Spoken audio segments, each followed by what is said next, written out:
Michael, I know this might be hard to believe, but sometimes I make some really big mistakes. Oh, yeah. And, you comforted me. You texted about your chess lesson. You said, I just came back from my chess lesson. And you're like, no, chess lesson. And I was like, okay. Yeah. That Siri gets that wrong every time. Chess. No matter how well I enunciate, I will say chess. And it's just like, I guess chess is such a seldom used word that it just goes chest. Because a chess lesson is much different than a chest lesson, presumably. Maybe it's like opening, locksmithing a treasure chest. Yeah, that's or maybe it's like butterflies, Yeah. It could be anything. Or maybe you're studying like your pectoralis major and you're like, hey, if this, tendon snaps, man, that would be bad. That would be a bad day. Yeah. Well, I made a mistake, and a much bigger mistake than you made, and it has to do with your family. Oh. I know and so exactly I feel like I need to publicly apologize because it's like one of the all-time terrible ones. And in my defense, in our group on Wednesdays that meet, which is like 18 to 24-year-olds, I think, does Lydia have Facebook or no? She does not have any social media other than Be Real. Okay. So, but yeah, she is on the back of the bulletin. Well, yeah. Well, and also in my defense, it was like one of the first July. Like I don't know if we had a July. I don't know. I'm making excuses, but I rely mostly on my wife telling me it's someone's birthday. So really, this is coming back to being Leanne's fault. Sorry, my fault. I'm making it worse. So, long story short, missed her birthday, but that's not the worst part. It gets much worse. It gets worse. So Caleb Hawk had a birthday like 2 days before, or 1 day before. July 1st. Yeah. And so I was like, use other people's birthdays. I will go and grab like Chick-fil-A, or this one I got Krispy Kreme donuts. I even brought a candle from home and a lighter, and I put in a little donut. And we're like, and Caleb missed it. He forgot because we were just starting back up. And we were like taking this video like, Caleb, you missed your birthday. I even got like the little Krispy Kreme hat I was going to make him wear. And it was great. And then I'm pretty sure like either 5 or 10 minutes passed. Maybe we do the whole lesson. I don't know if that much passes. Yeah. And at some point, there's like, I don't know if Chloe or Lydia, but it comes out that her birthday is that day. And I did not say anything. That was like an all-time low moment. The version I heard was there was some stuff at the beginning, and then towards the end, you're like, is there anyone whose birthday is the day? And the thing was, a little insight into our family. Some of my family are huge Twilight fans. Okay. Lydia being one of them. Oh, I did not know this. Yes. Okay. So she wanted her actual birthday party on the day before her birthday because there's this line when Bella asks Edward how old he is, and he says 17, and she says, how long have you been 17? So since she was turning 18, she wanted her birthday to be how long have you been 17 themed. So I think it wasn't even on Chloe's mind. So when Chloe, you're to blame too. Because we had celebrated it the day before, and so you had said something like, whose birthday is today? Well, maybe not today, but the day before or something. Yeah. And Lydia kind of cut eyes over at Chloe, and then Chloe's like, realization. And Lydia didn't want to say anything because she didn't want to make you feel bad. But I felt so bad. And on top of it, you guys are doing like the hard 75. Yeah. And so they've like, your family's committed to like eating healthy. Yeah. And so she's like, I only get one Krispy Kreme donut. Unless it's a 4th of July D&D get together, and it's like, how do you eat healthy at that? How do you got to have some, some wiggle room. So it's probably 75. It's not 70 because there are 75 soft and 75 hard. I didn't know this. I've not checked it out. So we're probably like 75 medium. Okay, right in the middle. Yeah, there you go. So anyway, feels better to get that off your chest. You make mistakes. Sorry, Lydia. One's on me. So can't win them all. No. But hey, I think you kind of made up for it, right? Somehow. Yeah. It's it's good. It's good. Good. We'll. So next summer, it's just got to be an all-out bash. Yeah. The good news is I will never forget it again. That is the very positive side. But Nehemiah. Ezra, Nehemiah. They mistakes were made in those stories by the people. Yeah, and there were some disappointments. That's right. So fits well. We've been 3 episodes into the series so far. Wrapped up Ezra last time. We're hitting. Let's go ahead. Take it to the next level.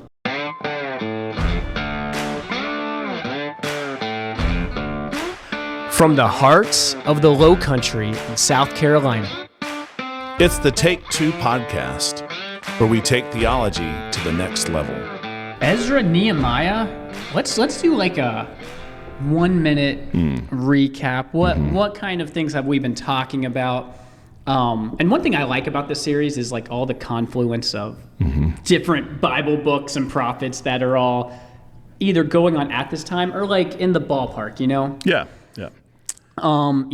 We got Jeremiah, Daniel kind of on the front and really more before Ezra, kind of leading into it.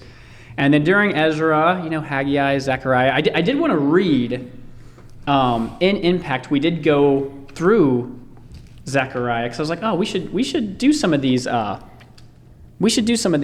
that we never talk about, because... Did you do Zechariah or Zachary for your Bible study? We did Zachary. Zachary, the book of Zachary. And I'm trying to think of exactly where it's at. I think it's here. I think this is really cool because I don't know about you. I'm not reading Zechariah like every day. Oh man, it's just like every day I read through all of it. It's You're just like it's like the minor prophets. Some people are like proverb every day. I'm like Zechariah every day. A minor prophet every day. What a great reading plan. That's great. And Zechariah 3. I'm just going to read the first 5 verses because it's like you think of prophets and you just think of like doom and gloom and all of this stuff, but it's really such a good picture of the gospel. And it talks about Joshua. Jeshua is how it is in Ezra, but visible from maybe that second podcast we did. And Zechariah's in a vision, and he says, "This angel showed me Joshua, the high priest, standing before the angel of the Lord." So really, we did an episode. So thinking of this Christophany, and Satan standing at his right hand to accuse him. So Satan's accusing Joshua.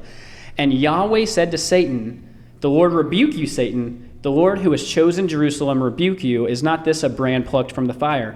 Now Joshua was standing before the angel, clothed with filthy garments, and the angel said to those who were standing before them, "Remove the filthy garments from him and give him clean garments." It's like Satan's accusing him.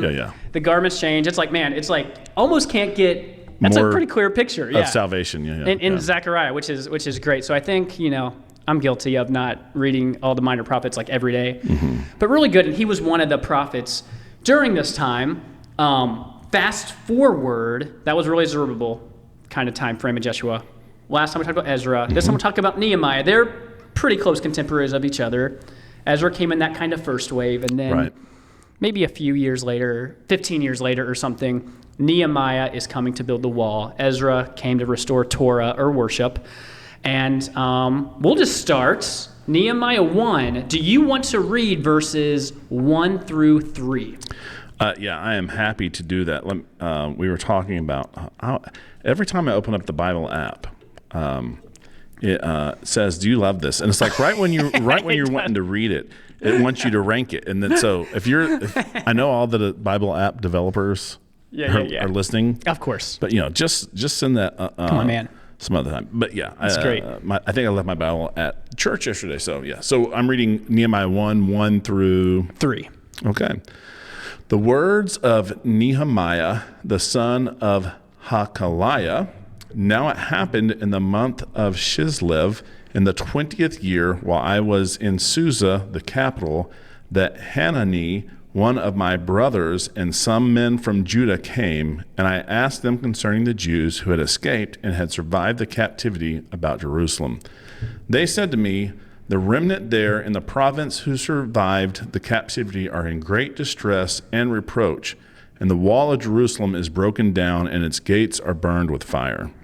Thank you, Michael. So we're introduced to Nehemiah. It's probably of note. You look up Nehemiah's name. Means comfort. It's kind of this juxtaposition between all of this like chaos that is happening. This is likely happening in late autumn, 20th year of Artaxerxes, the Persian king, 13, 14, 15 years after Ezra. And if you're thinking big picture Ezra and Nehemiah, 94 years-ish, maybe 100 years since Cyrus's decree way back at the beginning. So Zerubbabel's dead now, probably. But yeah.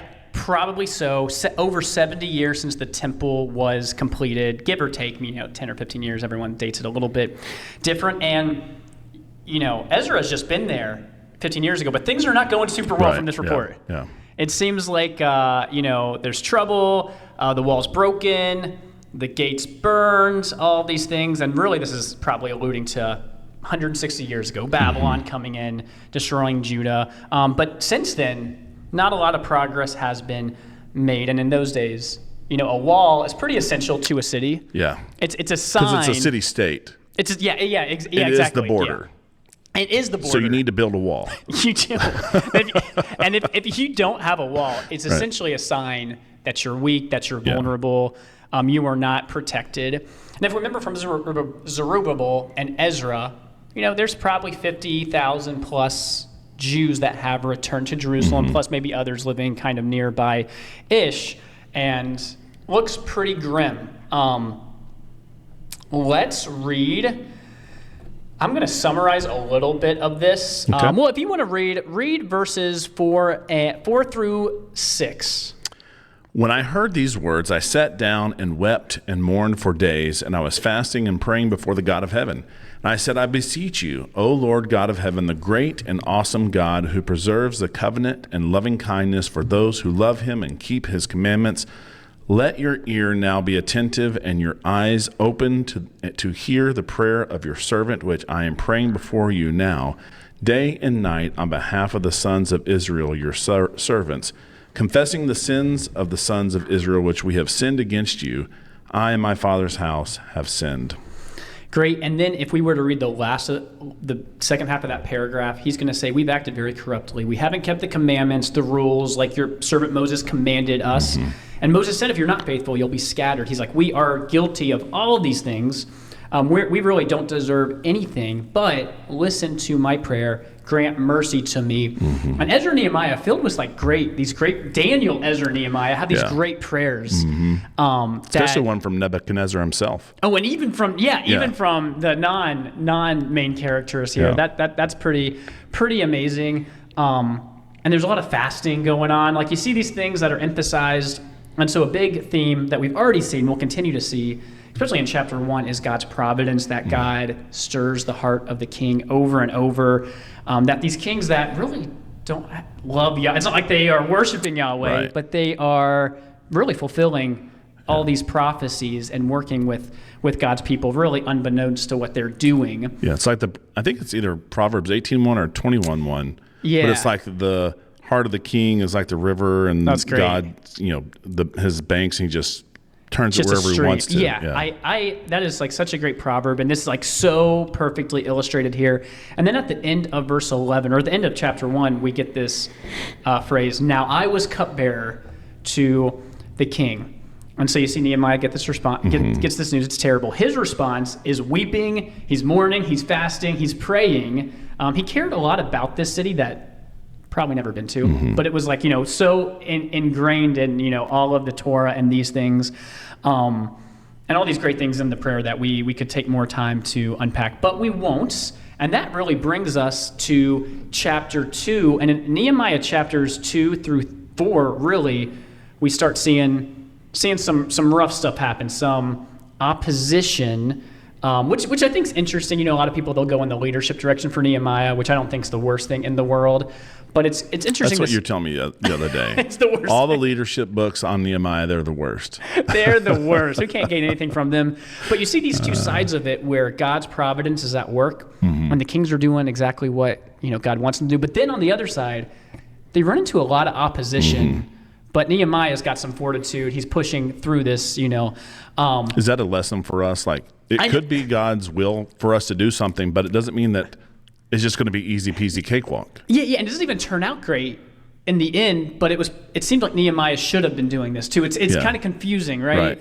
Because I think sometimes you meet with some opposition, and you're like, I'm done, or it's not God's will, or God must, and it's so weird not to launch into the full decision making, but there were places where Paul said the door's open, and we didn't go because that's amazing. And then there's places where the door, in one sense, gets open because the king is going to kind of fund some of this stuff, but they get there, and it's just not. It's not an easy go. It's not easy. That's great. I would love to hear someone be like, and God opened a door, and I didn't go. like just quoting Paul, brother, great. So Nehemiah 2, I'm just going to summarize verses 1 through 8. Basically what happened, this is like a flash forward 3 to 4 months later, between when he got word and when he went to go before the king. And so King Artaxerxes is the king. You're the cupbearer. It's probably not good for you to show a lot of emotion. Right. I've always been told that could be, I guess anything if you're the king is subject to death if it's his whim. But yeah, it says he was scared when the king was like, "Why are you sad?" Yeah. He's like, oh no, this might not be good. Yeah. But again, God's providence on display. So the king asks why, and Nehemiah tells the king, "Hey, my homeland, it's in ruins." And then the king asks Nehemiah, like, "What do you want me to do about it?" Like, that's pretty amazing. And then Nehemiah's response, if you look at verse 4, if you want to read verse 4, because I think this is interesting. His response in real time when he's with the king. And what you have printed here is this ESV? Yeah. Okay. I will, just lower your expectations, it might be NLC, audience. I don't know. Then the king said to me, "What are you requesting?" So I prayed to the God of heaven. Is that all? That's it. Yeah. So even in that moment, the king talked to him. He prays to himself, probably silently. Like he's praying. He's Give me the words to say. Like, what should I say? Yeah. What is he going to say? And then he very boldly asked him, "I want to return. Can I rebuild the walls?" The king agreed, and not only agreed, but the same thing like Cyrus did. Like, hey, here's wood. Here's what you need. Here's resources. Here's letters to pass through these territories without being bothered. In verse 8, we read, "And the king granted me what I asked for the good hand of my God was upon me." And you kind of see this kind of phraseology all the time, that God's hand was upon me, God was with me. And one quick note, when Ezra came before the king's like, "Hey, I'll give you bodyguards." Ezra's like, no, I've talked a big game about Yahweh, he'll protect me. Here, the king's like, "I'll give you bodyguards," and Nehemiah's like, "Yep, I'll take it. Take them. This is great, give me all the bodyguards." And back to decision making and that kind of thing, you kind of have that. And what king is this? I think this is Artaxerxes. That's Okay. Okay. I mentioned this before. Yeah. But it's always been curious to me why the queen sitting beside him is mentioned. Because I'm always like, is this an allusion to Esther, or like maybe it's the queen mother? Is Artaxerxes the son of Ahasuerus, or is it the other way around? Those are the things that are fuzzy. It's very interesting. I looked up one source on this after we talked about it last time, because I was like, I don't think Esther is here, but it isn't. People were like, it's probably not Esther. What I read, I don't know if this is totally accurate, but what a few commentaries were saying were that it's just showing you this wasn't this big public conversation. It was like maybe a few people, like served. Like it wasn't like an open thing, maybe in like more of a private, like a private chamber. And so it would only be like the queen. But I don't know. A lot of people are like, we don't really know. That's why we're kind of guessing. It is a weird thing to say, like just to throw in there, but that's all I could find. Anyway, the king probably wants to keep his cupbearer safe, so bodyguards are good, and he's got these letters and, gives him a little bit of authority as he goes through these places. And so we get to verse 9. We see the hero, Sanballat, show up. Sanballat the hero. What a great guy. Go ahead, read verses 9 and 10. All right, it says, "Then I came to the governors of the province beyond the river and gave them the king's letter. Now the king had sent with me officers of the army and horsemen." Sounds pretty good. "But when Sanballat the Horonite and Tobiah the Ammonite servant heard this, it displeased them greatly that someone had come to seek the welfare of the people of Israel." Yeah, this is kind of, I think, a flash forward of sorts to when Nehemiah was in Judah.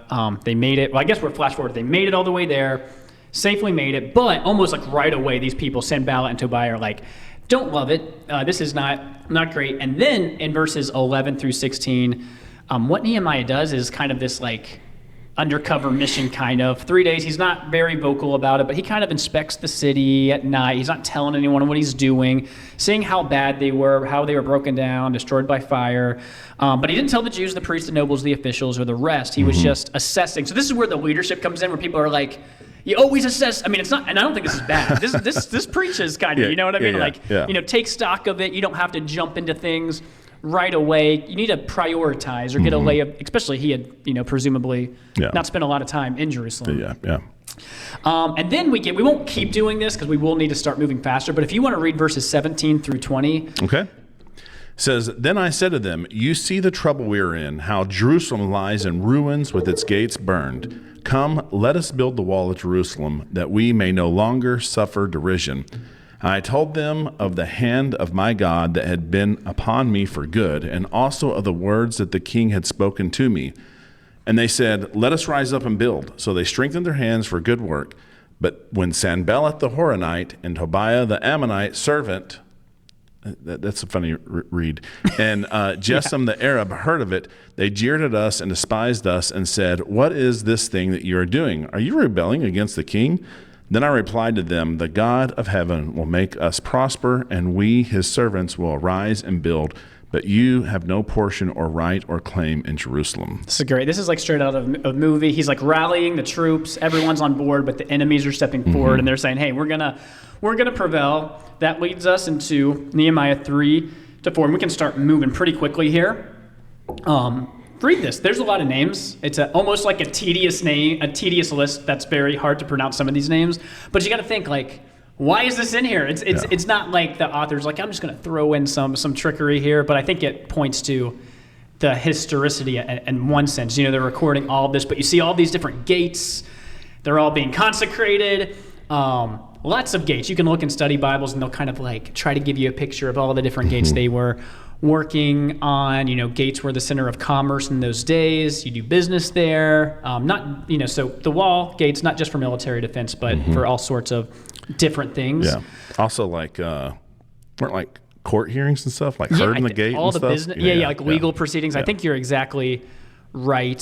Certain gates were consecrated, certain gates weren't. And some, we won't spend a lot of time on it, but some of the nobles would be like, hey, this kind of stuff's beneath me. I'm not going to do this. So there was a little bit of trouble with some of this, but we're going to skip. And these are nobles that presumably did not get taken to Babylon? Presumably, yeah. Or would they have come over with Ezra or Zerubbabel? You know, that's a great point that I don't know off the top of my head. It just in verse 5, it just says the nobles would not stoop to serve. Yeah. I don't know a whole lot outside of that. We keep going, more gates, the dung gate, the fountain gate. People are, and listing all the people that are helping out at the horse gate and the sheep gate and the mustard gate. Not a lot of variety. It's kind of formulaic that goes through all sorts of things. Halfway through, it shifts. Watergate. What? This Nixon. That's awesome.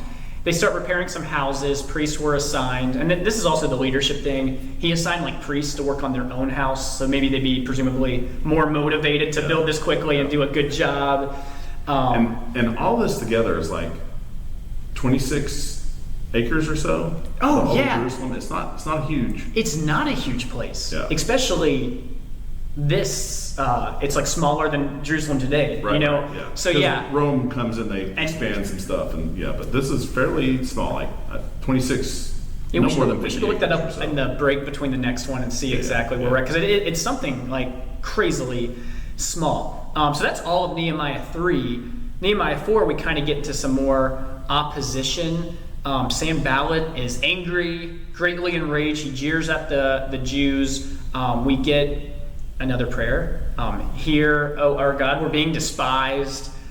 Nehemiah, I think Ezra does this too, and Daniel does this as well when he's praying, but it's like all of his prayers are so corporate. He's always like, help us, help, whether it's good things or bad things, it's very, very corporate. And he's just praying all the time. Verse 6 says, we built the wall, and the wall was joined together to half its height, for the people had a mind to work. So they didn't get distracted. They didn't quit. They just kind of kept pushing on.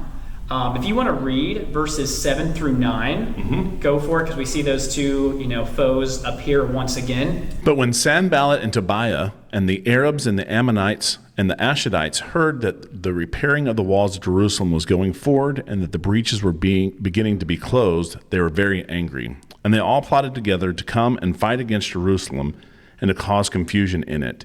And we prayed to our God and set a guard as a protection against them day and night. And so here we see that it turns from just verbal attacks that things might get physically get aggressive. A fight might break out. Nehemiah again goes to prayer and starts to prepare for these attacks. The next few verses, talks about some of this discouragement is setting in. they're saying, man, this is a burden. This is getting really hard. It's getting old really fast. And Nehemiah's response, he kind of says, don't be afraid. Remember the Lord who is great and awesome. Fight for your brothers, your sons, your daughters, your wives, and your homes. He kind of says, hey, he stationed people by their families, their clans, with their swords, their spears, and their bows. So they're like working on the wall. They've got their weapons here. Yep. And they're That's always ready. the picture I have. What do you say? Yeah. What the little, I always think they're not laying, well, they may be laying bricks. I don't know. There's probably stonework. But I think that little the smoother, smoother of the mortar in one hand and a sword in the other, and they're just like working. They're doing both. Yeah. I love it. Yeah, that's such a good picture. And in verse 15, trowel. What? Trowel. Oh, trowel. There you go. Couldn't Exactly. think of the name of it. Yeah. Not the smoother. Not the smoother. They kind of get back to work. Everyone just kept pushing through. And they worked actually pretty fast. Nehemiah's basically like, hey, if you hear a trumpet, get ready to rally. God's going to fight for us. And here we see again in verse 23, each kept his weapon at his right hand. And so they're working literally with armor on, being armed. They're vigilant. They're diligent, working and watching at the same time. Took turns, shifts. No time to really relax. It's kind of like we're in go mode all of the time. And that brings us to Nehemiah 5, and that it kind of continues to take this downward trajectory. We see things are like, great, we're building a wall, opposition steps in, and then it kind of starts to really take its toll here. Read verse 1 for me. Tell me what you think about this. Now there arose a great outcry of the people and of their wives against their Jewish brothers. The wives specifically mentioned, like, hey, like the wives are getting a little like, this is going on too long. Yeah. Like, it's hard on the family. More so than this, verse 3 would say, we're mortgaging our fields, our vineyards, our house to get grain because of this famine that's set in. Some have borrowed money because the king's tax is so high. They've even had to force their sons and daughters into slavery to pay for this. Like, is this worth it? Like, what's this great? Right. Expectations were high. It's getting old really, really fast. Yeah. All of these things. And not only that, but they were being oppressed. Like, they would have to take out loans from the wealthy Jews, like not foreigners. Yeah. Like, by their own people. This is not great that the poor people were being exploited. There were laws from Moses to not exploit the poor. And things are probably worse because you couldn't work your normal job. You're like building the wall. It's kind of hard to, you're trying to sacrifice to do what's right for this new Jerusalem that you're building. That brings us to verses 6 through 14, and Nehemiah's response is that he's angry. He's not happy. He does talk with, he takes counsel with himself, and he goes to the nobles, the officials. He's like, what are we doing? You're taking interest from each other. Don't you fear God? We need to stop, taking interest. This is like exactly what Moses wrote about. Right. Return to them their fields, their vineyards, their olive orchards, their houses, the money, wine, grain, oil that you've been taking from them. And everyone agreed. They said, amen. Praise the Lord. This is good. This will help get us back on track. So again, if we look at Nehemiah's leadership, he's going to Scripture. He's saying, okay, this is no way to build the wall and get things back up and running. But you can kind of see how even something exciting as building a wall is not super fun after a while. Yeah, and you put yourself in their position, like you have this is the third wave, really. Yeah, right. And you might think that they're thinking that they're going to basically reestablish Jerusalem. They're going to have some authority. Right. They're going to have some golden years ahead of them. And it's going to, Jerusalem's going to like even probably expand across the whole earth. It's like, they're just like, man, this is like so awesome. And they're just trying to hold it together, really, at the end of the day. And they probably look around, they're like, there's not that many of us. And like these two, Sanballat and Tobiah, just like keep, like, what gives, man? Like, it's crazy. And they're like, not only this, but like, we're not living the Torah. Like, we're like literally doing the exact opposite here. But they repented. It was a positive turnaround. Nehemiah, there's a little paragraph in here. He's saying, hey, I didn't demand any food. I was governor, but I didn't tax the people. I was a good governor, just throwing that out there. And then we'll wrap it up with Nehemiah 6 and 7 to end this section. But as chapter 6 starts out, that there's this conspiracy against Nehemiah. So we had some opposition from within. We had some opposition from without, then within, Right. and then back to without, which we're having opposition kind of all over the place. And they kind of tell Nehemiah, hey, come on, let's get together. We want to talk to you for a little bit. But they actually wanted to hurt him. He kind of saw that. And they sent to him 4 times this way, and then a 5th time with a letter saying that, man, it seems like the Jews, you guys want to rebel. That's why you're building the wall. You know, the king's not going to like to see this. You know, we're going to, send this to the king. So it seems odd because the king's one that sent them out there. Yeah. With bodyguards. Right. Like people from the royal I wonder court. if the bodyguards were just there for the trip. Or did maybe they went stay? back and they're like, hey, you guys made it safely. Yeah. So anyway, these people talk about persistence. They are very persistent, but Nehemiah is at least smart enough to not like meet them for official business and risk his life. So you're saying sometimes diplomacy is not the right answer. Yeah, and that's a tough one because you want to, sometimes like in my like what I try to do a lot at work is if someone's like making a mistake, I almost like want I want to be accommodating to the point where like this is a bad idea and this is why, like I'm going to show you how to do this. But sometimes you just like you got to tell someone like this is a really bad idea. You should not do this. So they're accusing him of all these false things. Nehemiah says, hey, I don't want to be king. I'm not trying to rebel.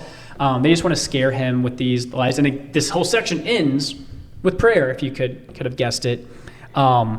Keep working our way through the chapter. We kind of see some more opposition. This guy, Shemaiah, this Jewish official, who really should have been a friend of Nehemiah, tells Nehemiah that you need to hide from these people. And Nehemiah's like, well, I didn't meet with them, but I'm not going to back down. If I like hide and run away, that's not good leadership. And the people are going to lose faith in him. He would get a bad name for hiding. And so you see kind of all of this stuff. But in the midst of this, verses 15 through 19 talk about the wall finishing. Can you read verse 15 for us? Yeah, it says, so the wall was finished on the 25th day in the month of Elul in 52 days. Yeah, so that's actually pretty quick work. Pretty like fast. you kind of read this, you're like, man, this gets drawn out. But they were working really hard. All other nations around us were afraid. They perceived that this was God's hand at work. And then Tobiah kept like sending letters to make him afraid. Brings us to chapter 7. The wall has been built in 52 days. And this guy, Hanani, Nehemiah trained up this leader to help him. And so it wasn't him doing everything, but found this guy to help him out a little bit. He was a faithful guy, a God-fearing man that's mentioned. And, he's helping Nehemiah out a little bit. He makes some rules like, hey, let's not open the gates at sunrise, but let's wait till midday so we don't get, ambushed or that kind of thing. Being a little bit extra careful as they start doing things again. And again, this is just the wall. They still had a lot of houses to be rebuilt. A lot of work ahead of them. And then, because weren't there some people living outside of Jerusalem and so Nehemiah is trying to get them to like repopulate in the center of Jerusalem again, I something think like so. this? That's like the ideal. Yeah, exactly. Yeah. And then we've got just a bunch of names, again, a list of exiles that return. And, Ezra and Nehemiah is one scroll written by the same person. This is literally word for word the exact list we find in Ezra 2. So you've got to ask yourself, like, why are we doing this again? Yeah. And so, a lot of commentators are going to say this is kind of like, this almost works as bookends. Like, okay, this was one story. Here's another story. We're kind of putting all these accounts, they're supposed to be parallel written. And then the second half, when we get to the second half of Nehemiah, we'll kind of see more of a conclusion to the end, kind of casting judgment or, kind of trying to reconcile what's happened so far. Yeah, I wonder if there, when the Levitical priesthood gets kicked off, you get some names and you got the different, like 3 different lines of Aaron and they like have different jobs and stuff. I wonder if that's in the back of Ezra's mind. And he's like, maybe trying to duplicate that or something. Honestly, I bet it is because it's like, it just seems like Ezra has such a command of he's like always doing stuff with the Old Testament. It wouldn't surprise me that he's like bringing all of this stuff together. And we're pretty sure he's the organizer, editor of Chronicles, 1st, 2nd Chronicles. I think so. Yeah. That's what a lot of people say. There's a lot of names in Chronicles too. A lot of names in Chronicles, yeah. And it's interesting, like Chronicles, it kind of ends with this Edict of Cyrus. I don't know. It's almost like there's a lot of parallels here. But can you just read all these names real quick for us? Just finish it out. No, I'm just kidding. We would be here for a minute, but that's Nehemiah 1-7. Things are going, some opposition, but it seems like things are going pretty good. They got the wall finished. Like he pushed through. If you try hard enough, work through obstacles, things will be okay. Yeah, that's if it ended there. Yeah. So we'll look at the second half of Nehemiah on our next episode. Any closing thoughts, Michael? No, it's been great to spend some time in these. Look forward to the next episode. That's our take. Thanks for listening to Take 2. Find us wherever you find podcasts and on YouTube for those who want to watch our videocast.